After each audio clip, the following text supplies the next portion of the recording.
Hello team, welcome to another ATP Geopolitics video with myself, Jonathan MS Pearce. Ukraine War news update, the third part thereof for the 19th today of October 2024. Quite a lot to get through because this is actually a 2-day geopolitics update. I didn't do one yesterday. Lots going on. Lots going on in terms of my videos, but also in terms of the Ukraine war and discussions about the victory plan. And we're going to start with the victory plan here. So this was a 5-point plan with 3 secret annexes that Zelensky has put forward to his own parliament, to the EU, to a number of states individually. And everyone is kind of getting to grips with it, reacting to it. White House supports President Zelensky's victory plan. John Kirby, White House National Security Communications Advisor, said. We're obviously still digging through the details. I'm going to get into nuts and bolts on every little item in it, but I will say that as we've made clear, we support President Zelensky's plan for a just peace. It's critical that whatever the peace plan, that peace looks like, it has to be acceptable to him and to the Ukrainian people. I like that. That's really important. So we support his victory plan as long as it's what they want, right? Not really bothered about what Russia want, as long as this is what the good guys want, type thing. Now, Norway backs Ukraine's NATO bid, welcomes Zelensky's victory plan. So part of the victory plan, remember, is immediate accession to NATO, or some, I don't know whether there's compromise that can be involved there, whereby they get some kind of hybrid membership of NATO or something. But here Norway says, A, we support the victory plan, and B, the NATO bid as well. He calls for constructive, or Norwegian Foreign Minister calls for constructive dialogue on Ukraine's NATO invitation during the Kiev visit.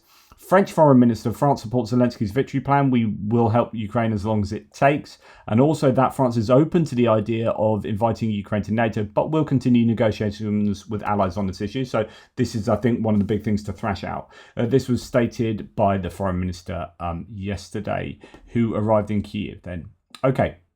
Now, we've got David Lammy here, the UK's Foreign Secretary, just giving a bit of props to Ukraine. Let's listen to him. No, let's not listen to him. Let's have it on mute, shall we? Let's have that starting again, Piers. Come on, sort it out. Right, and I'm probably going to have to shift up the volume of this. Let's see. Are sowing violence, bloodshed and chaos throughout the world, all to serve Putin's interests.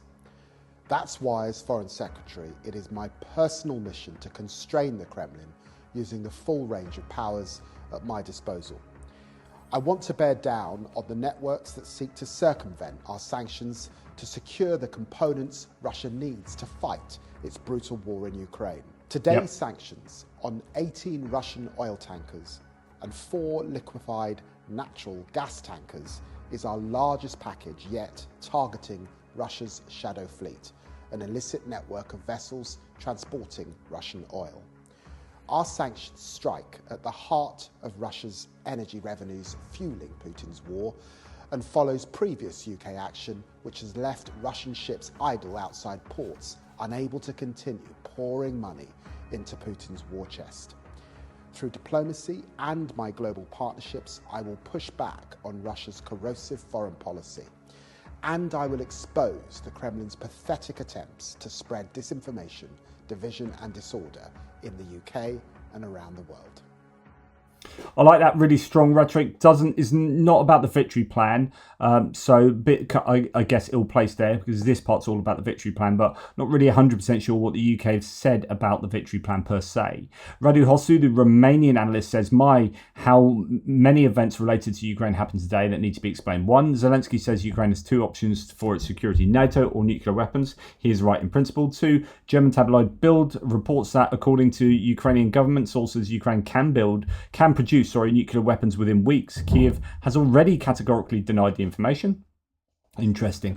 Being personally interested in Ukraine's involvement in the Soviet military industry, I know pretty much what Ukraine can and cannot do. I will tell you that it cannot make nuclear weapons, and I will argue it in an analysis I have started to write.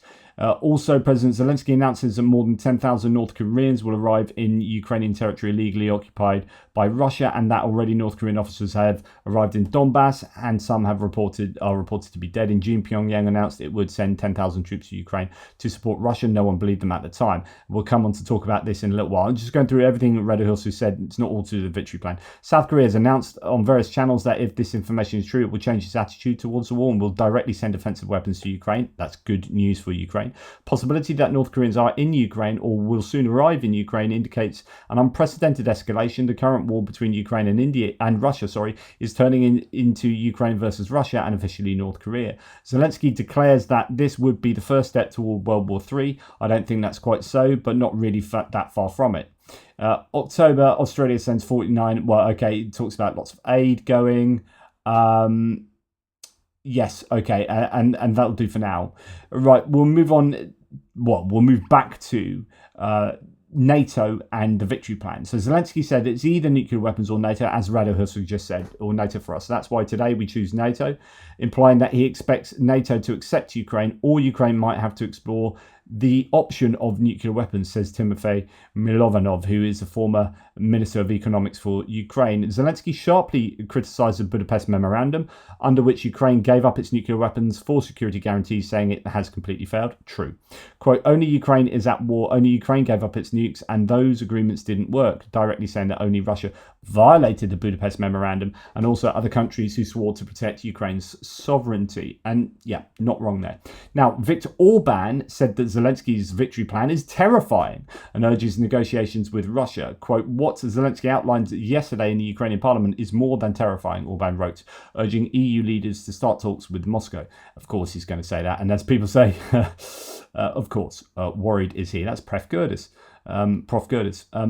So here a bit more from Flash. Prime Minister of Hungary, Orbán, does not support Ukraine's victory plan and once again offers to sit down at the negotiating table with the Russian Federation. According to him, this conflict cannot be resolved at the front. It will end in defeat. The other 26 countries listened to Zelensky's victory plan in shock. What did he have until now? Until this moment, we thought we were already following the victory plan, says Orbán. Unsurprising. Sergei Lavrov, the Russian foreign minister, said that he wants Ukraine outside NATO with a neutral status and without the West using Ukraine to create direct threats to the Russian Federation. aka no weapons for Ukraine. Lavrov is essentially saying that Russia wants Ukraine to capitulate. Then Russia would definitely say that they defeated the West, because Ukrainian defeat would mean a complete crash of the post-1945 global order and security system. It would mean that the international institutions were unable to do their job. It would mean that Russia would definitely move forward and start new wars, and not just Russia, because it's seen firsthand that it's not working. If Russia is not defeated in Ukraine, it will continue becoming an even larger and more serious threat. That's of course what Sergei Lavrov is going to say. NATO is undermined from inside by Hungary and Trump supporters, but this inept idiot, says PS01, talks about reforms and security conditions for Ukraine. Okay, so given this, this is what Jake Sullivan, the National Security Advisor for the Biden administration, has said. There is still work to be done to get there, including reforms and security conditions. So the question is how to build a bridge from where we are now to Ukraine's possible NATO membership. And actually, I wouldn't be so harsh. I'm quite critical of Jake Sullivan. I wouldn't be so harsh as PS01. I mean, it's just trivially true that there is work to be done. I mean, obviously, otherwise everyone would go, well, yeah, that's fine, let's do it. So there is work to be done for Ukraine to be able to join NATO. And how do you build a bridge from where they are now to NATO membership? I would actually fully agree with Jake Sullivan there, and that's exactly what they're doing. Okay, Zelensky has commented on his visit to the NATO headquarters in Brussels, and that was 2 days ago now. Inviting Ukraine to join NATO will strengthen us diplomatically and bring us closer to real and just peace. Ukraine deserves to become NATO's 33rd member one day, and we will do everything we can to make it happen. So he's talking about one day, remember, not like tomorrow. It will happen at some point. He knows that you can't rush into it. During my meeting with NATO Secretary General Mark Rutte, we discussed steps that will strengthen Ukraine and help in our struggle. I'm grateful to NATO allies who are helping to develop Ukrainian defence production, rebuild critical infrastructure and provide military assistance. We count on the readiness of NATO allies to deliver on the financial assistance they have already pledged to Ukraine, totaling 40 billion euros by the next NATO summit in The Hague. So excellent stuff there. We want to see NATO and Zelensky, having these cordial relationships where they are already constructive relationships, where they're working towards that common goal, assuming that NATO really does want Ukraine in there at some point. So Rustem Umerov, the defense minister for Ukraine, says no proposals exist for trading occupied territories for NATO membership, which is one of the things that people have said. Well, if we freeze the lines and give Ukraine NATO membership, that means Russia would get these 4 territories. Well, actually 5 if you include Crimea. So yeah, 5 territories: Luhansk, Donetsk, Zaporizhia, Kherson, or at least part thereof, and Crimea. We freeze the lines there. Russia keeps that. You get to stay in NATO. Rustem Umerov is saying, I haven't heard of anything like that. If it existed, I would have done very bad things, which is interesting, which is like, yeah, not a fan of that. Ain't happening. So that's his opinion. Christopher Miller from the Financial Times says, completely bogus claim from Trump. So what's Trump said? Trump's come out and basically blamed. So you had this situation where over a long period of time, Trump was fairly anti-Ukraine. He withheld Javelin missiles to Ukraine so that in hope that he would get dirt on Biden from Zelensky. And this was all kind of masterminded by people like Lev Parnas, who've now come out and said, yeah, we're just trying to tell Trump what he wanted to hear and trying to, he accepts that was all a bit wrong. Anyway, Trump's never been a big fan of Ukraine. He's been a big fan of Viktor Orbán and a big fan of Vladimir Putin. This is true. Like, he says it in his own words. Go and listen to everything he said on Ukraine and on Russia, right? Go and listen to that. Go and listen to what he said about Viktor Orbán. So I'm not trying to be anti-Trump here. So that's where his fealties lie, in my opinion. So he's, throughout time, never once said that Putin is a murderous dictator. Never once said Putin's massively at fault for doing this invasion. In fact, he's hinted about NATO expansionism, the classic Russian talking points, so on and so forth. It came to a head and he started blaming Zelensky, and then they had that meeting. If you remember, had that meeting and he said, I've learned a lot, blah, blah, blah, blah. Went through all this process of saying, actually, this is really constructive. Let's but still said there should be a peace negotiation that is fair for both sides. So he's still playing the both sidesism card. So I think incredibly problematic still. But there's this element of, not quite contrition, he would never do contrition, but the element of like, okay, yeah, Zelensky's a good guy and he wants the best for his country type thing. A couple of weeks is a long time because that's now in the rearview mirror. It's a mere speck of a memory. Now he's come out and basically blames Zelensky and Biden for the war. And you're like, well, okay, we're back to square one. Okay, that's what you think. So Christopher Miller says, completely bogus claim from Trump, who, after praising Putin this week, is now trying to rewrite the origins of Russia's war, the biggest in Europe since World War II. Donald Trump has blamed Zelensky for Russia's invasion of Ukraine, saying the Ukrainian president, quote, should never have let the war start. Okay. Right, so Trump blames Zelensky and Biden for Russia's invasion of Ukraine, says Kyiv Independent, while Trump was quick to blame the US and the Ukrainian leadership for the full-scale war during an interview on October the 17th.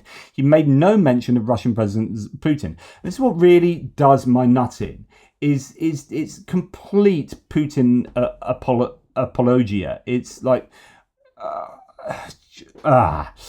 Trump blaming Zelensky for the war should jettison the last support from the over 80 IQ segment of the electorate, but it won't. Trump is wholly owned and operated by Russia, says Jay and Keith. Let's see what he has to say here. People say that. A lot of people say this will be our last election. You know, you've heard that too. I listen for it's so bad what they're doing to our country on the borders. It's so bad what they're doing with the money, the billions and billions of dollars. I think Zelensky is one of the greatest salesmen I've ever seen. So remember, this is what he was saying that he got called out on for A, being incorrect, and B, like, this is bad rhetoric before he had that meeting. And he's just gone back to say exactly the same freaking things. It's disgusting. Every time he comes in, we give him $100 billion. No, you don't. Who's got that kind of money? No, you don't. It's a lie. And that doesn't mean I don't want to... And the other guy, gives him, that he is complicit in spreading this lie.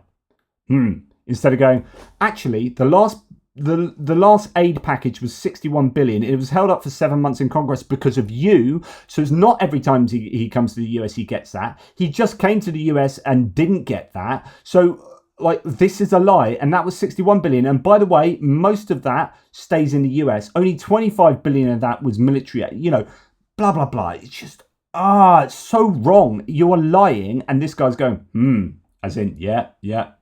Help him because I feel very badly for those people. But he should never have let that war start. If I was Zelensky hearing that, I would want to get on the first flight to the US and punch Trump square in the face, right on the nose, to think that Zelensky started that war, that it was his fault that Putin invaded. I think this is disgusting, right? If you are in agreement with this man, then you're a wrong'un. Let that war start. That war's a loser. People say that. Zelensky let it start. He let he let the tanks in. No, he didn't. He literally didn't let the tanks in. They put up a resistance, which is not what Putin was expecting. It's so wrong. Everything he says is wrong. And he needs to be bloody called out on it. Because people watching this of a Republican bent will be sucked in by this more often than not. It is not good enough. It's not good enough. Aaron Rupar says, after lying that Zelensky started Ukraine's war with Russia, Trump says he largely blames Biden for the war and adds that Biden instigated it. Every city almost. I think Zelensky is one of the greatest salesmen I've ever seen. So we're going to go on a bit longer. Every time he comes in, we give him $100 billion. Who else got that kind of money in history? There's never been. And that doesn't mean I don't want to help him because I feel very badly for those people. But he should never have let that war start. That war's a loser. Ukraine, remember, is not Ukraine anymore. Every city almost is knocked down to the ground. No, it's not. In the east, there are a lot of cities knocked down to the ground, a lot of towns. Lviv's not knocked down to the ground. Dnipropetrovsk is not knocked to the ground. Kiev is not knocked to the ground. Kharkiv is taking a hell of a beating, but it ain't knocked to the ground. This is Zaporizhia city, not knocked to the ground. Do you know your Ukrainian cities? You are lying. You gargantuan plum tool. All those beautiful golden domes are laying on their side.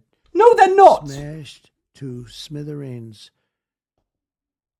What golden domes are you talking? What are you talking about? There are places that are destroyed. Bakhmut. Don't know it's got any golden domes.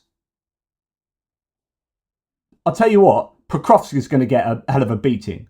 We can talk about Chasiv Yar getting a hell of a hard time. We can talk about Popasna and Severodonetsk. We can talk about these places. But where are these golden domes lying shattered on their side? You don't know what you are talking about. There's no city. You go into the city and every building is demolished. It looks like a demolition crew went through. Yes, in some of these places, that is true. Not virtually every city in Ukraine. Been hit by missiles. This should have been settled before it started. It would have been so easy. If we had a president with half a brain, it would have been easy to settle. And I'm not, everyone would say, oh, this is terrible. He's blaming Biden. Well, I do largely blame Biden. If you watch his words were the exact opposite of what he should have been saying. He instigated that war. He largely blames Biden and he instigated that war. That is an insult. If I was Biden, I would take him to court. I would take that man to court and say, Biden, I'd say, as Joe Biden, I'd say, sorry, did I force the Russian people in 2014 in uniforms without insignia? Did I instigate that? Was that me doing that? Was that Putin? Did I drive tanks in? How did I, Joe Biden, instigate the war?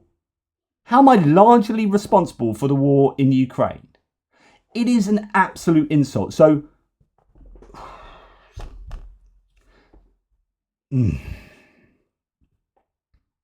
as Darth Putin, the satirical account says, the Republican Party under Trump is so conservative and right-wing that they're siding with North Korean Stalinist and KGB agent in our war against Ukraine. And there is this worry, there's an interesting dynamic brewing that it's difficult to say North Korea the good guys. If you go that far, then we can't really be talking because you don't operate on the same language as me. But for many, it's going to be difficult to say, oh, yeah, we're against Ukraine, we're a bit for Putin. Oh, but now North Korea fighting on behalf of Russia. Oh, that might cause some cognitive dissonance. And that's what Darth Putin is talking to here. There's an interesting piece in the, and I'm going to read it all because it's relatively short, in Foreign Policy by Ian Garner, right? Dr. Ian Garner. So, Russia's virtual reality is where conservatives can find their dreams. The Kremlin has devised a very 21st century way to gather fellow travellers.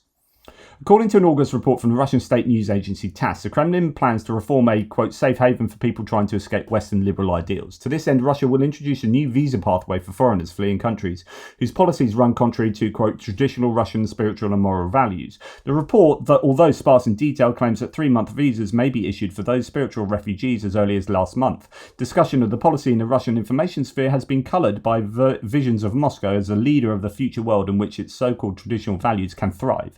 Indeed, the idea for the policy was allegedly voiced by the Russian President Vladimir Putin by an Italian university student during a virtual forum titled Strong Ideas for a New Time.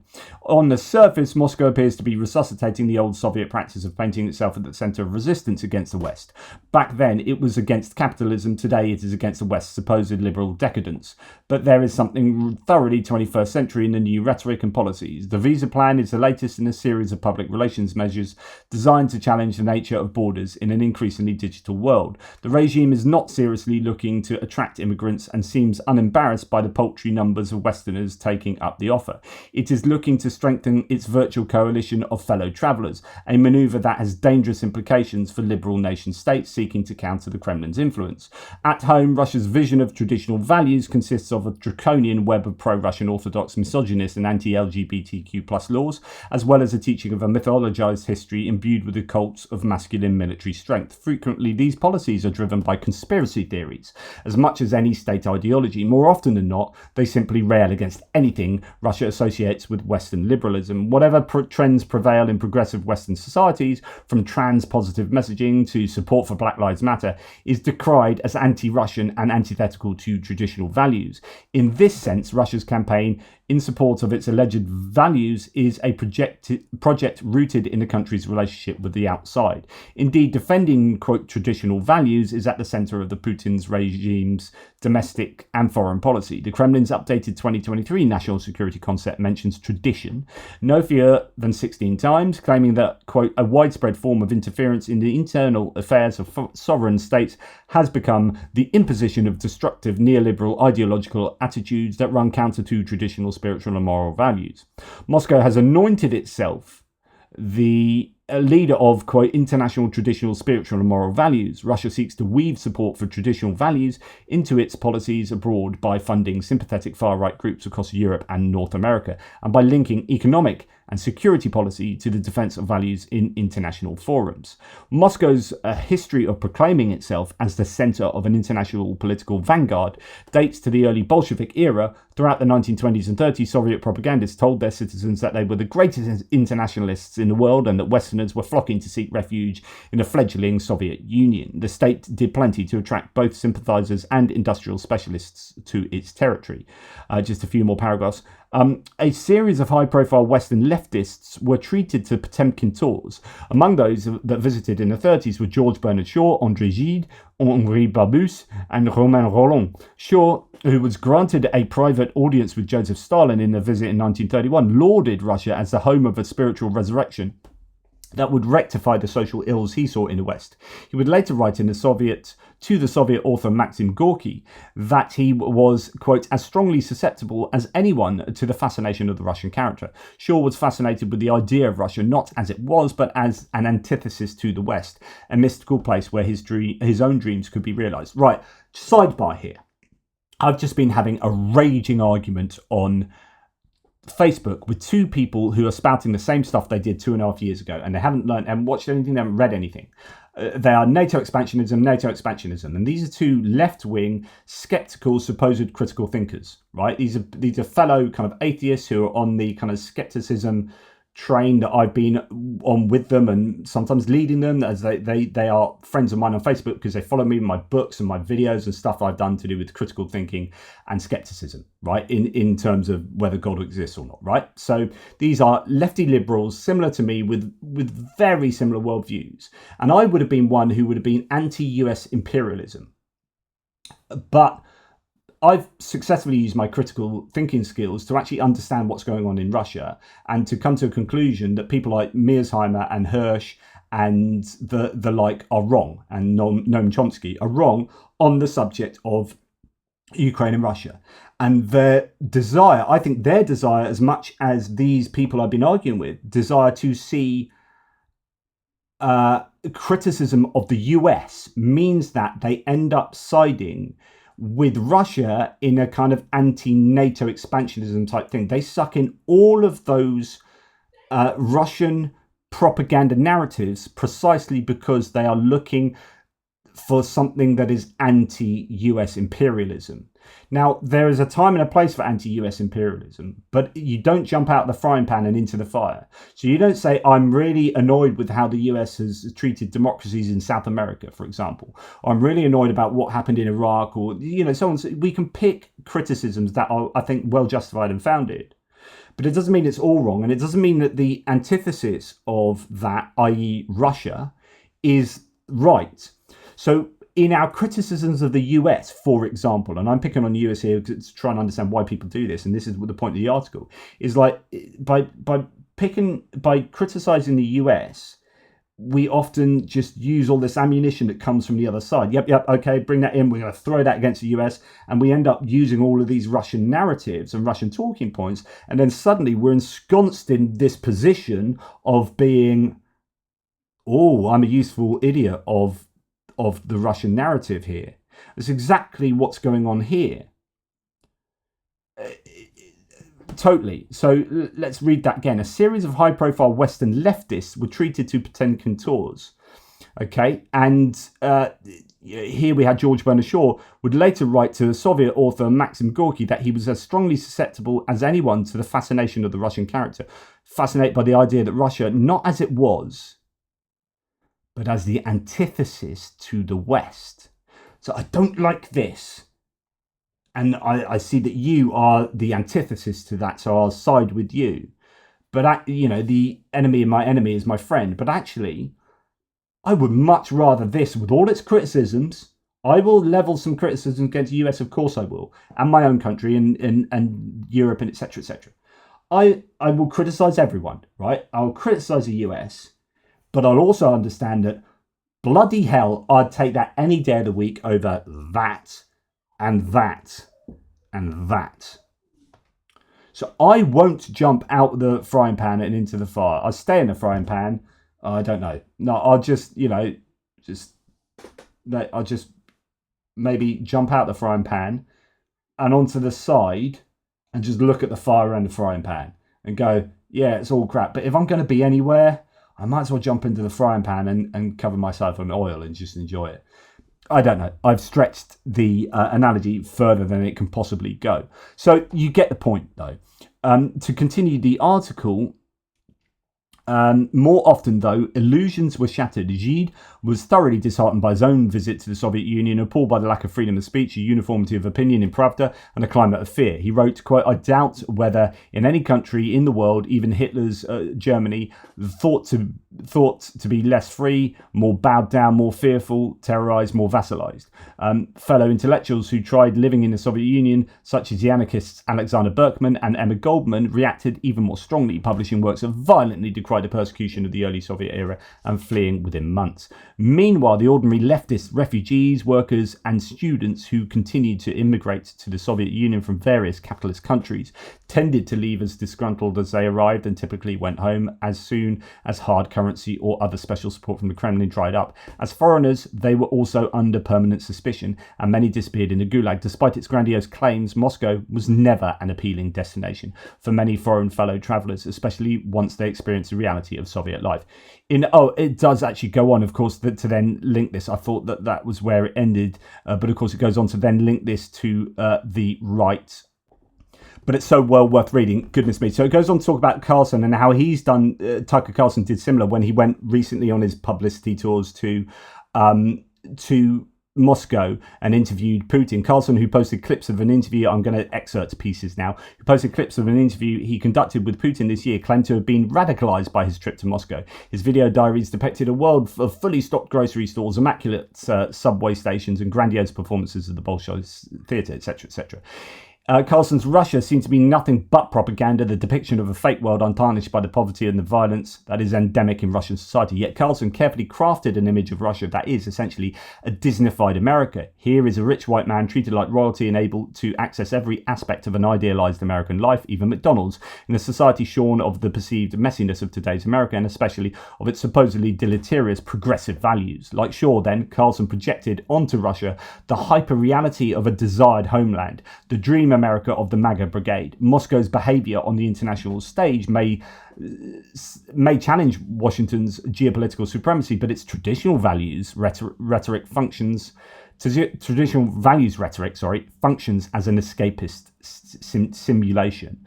Today's online proponents of traditional values, whether in the US, Hungary, Austria or elsewhere, can thus react enthusiastically to Russia's plans to welcome them as immigrants, even if they have no intention of ever moving to the country.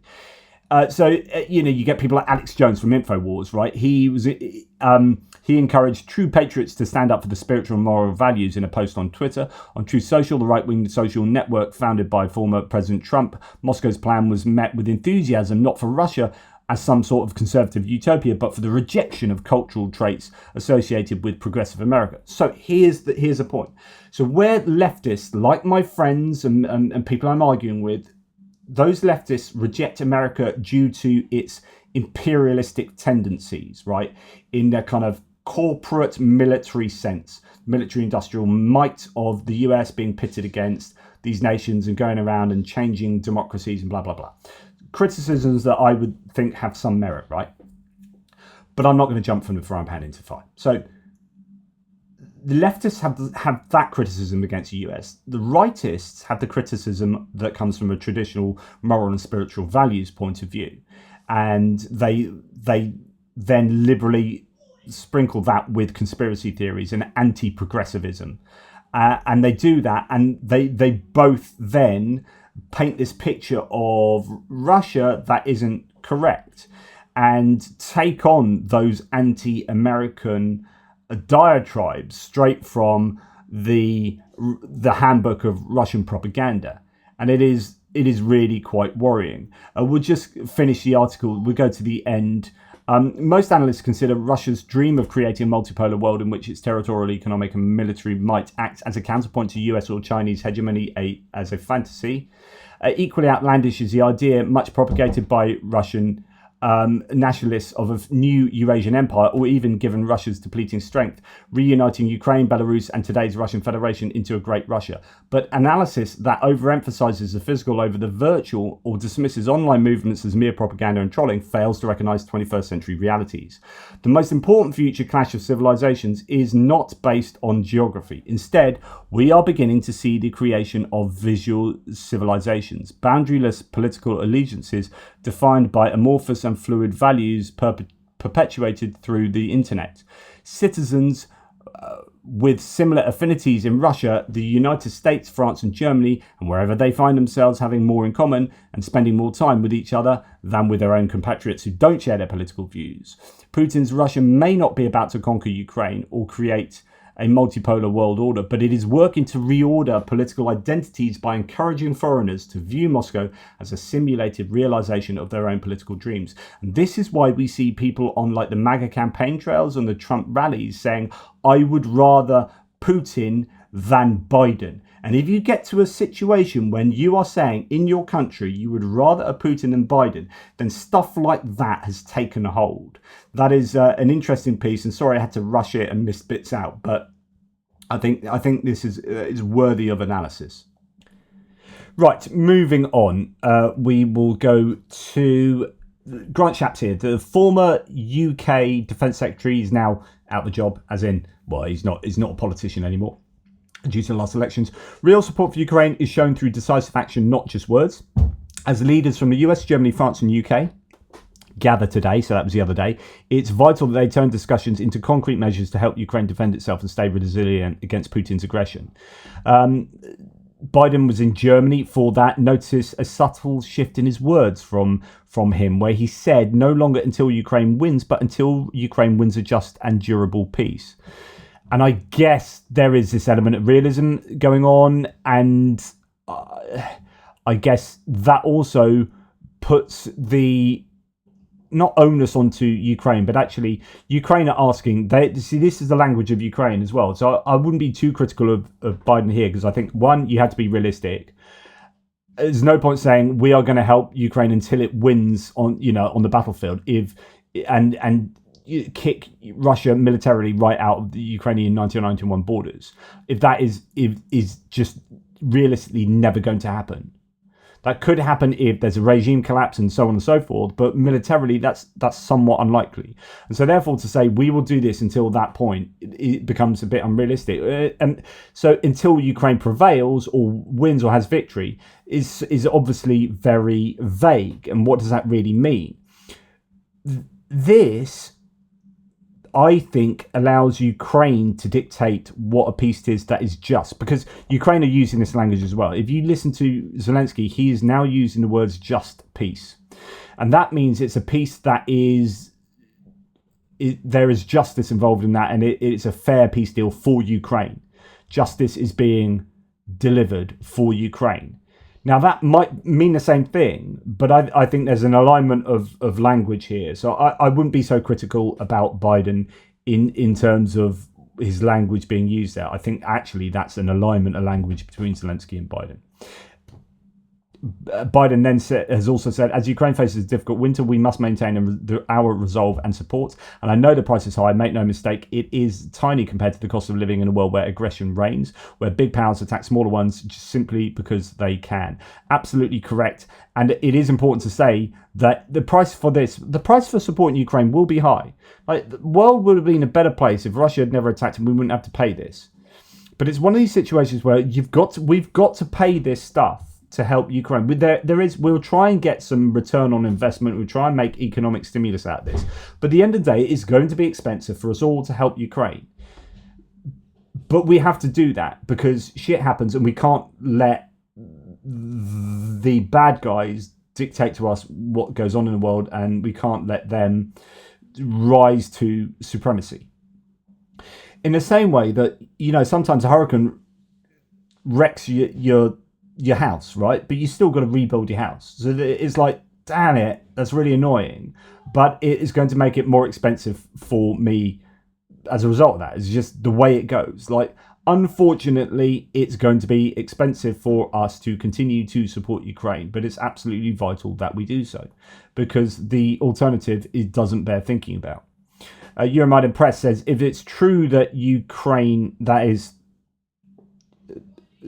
pertaining to North Korean soldiers, if it's true that Ukraine is going to be seeing these North Korean soldiers fighting on the front lines, if this is true, says Sir Keir Starmer, the British Prime Minister, it shows a level of desperation in relation to Russia.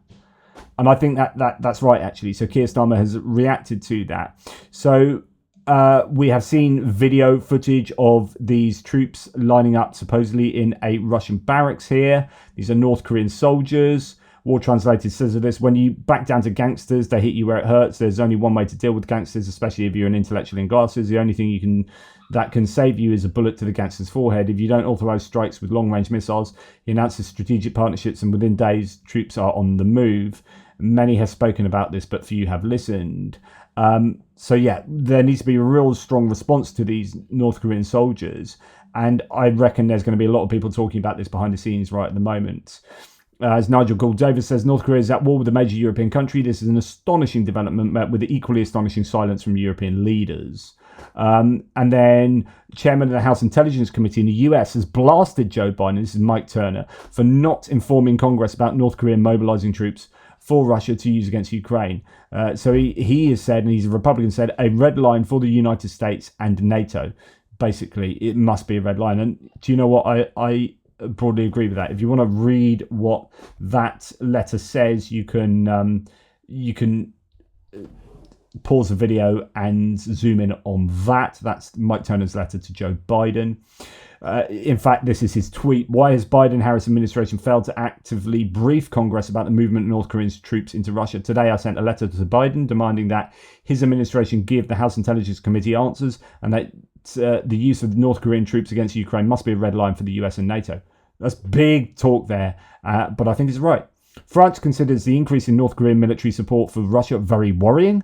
Quote, very worrying. Quote, North Korea's increasing mutual cooperation with military support for Russia's war effort in Ukraine is very worrying, say the French. United Kingdom has implemented the largest sanctions package, and that's what we heard from David Lammy previously, against the Russian shadow fleet. Thankful to the people in the government of the UK for standing with Ukraine, says Anton Gerashenko. 18 more shadow fleet oil tankers will not be allowed to enter UK ports and unable to access British maritime services, and that will include insurance. 43 oil tankers have been sanctioned in total. UK has also sanctioned 4 more LNG tankers and Russian gas company Rosgazdobycha JSC. So good stuff there. The European Union is considering imposing sanctions on Tucker Carlson, potentially including a travel ban, accusing him of acting as a propagandist for Vladimir Putin. Remember, Justin Trudeau in Canada in a hearing has accused, and so therefore in order to do this, you would think he'd have to have the evidence to do this, otherwise it's a court case waiting to happen. He has accused Jordan Peterson and Tucker Carlson of taking Russian money.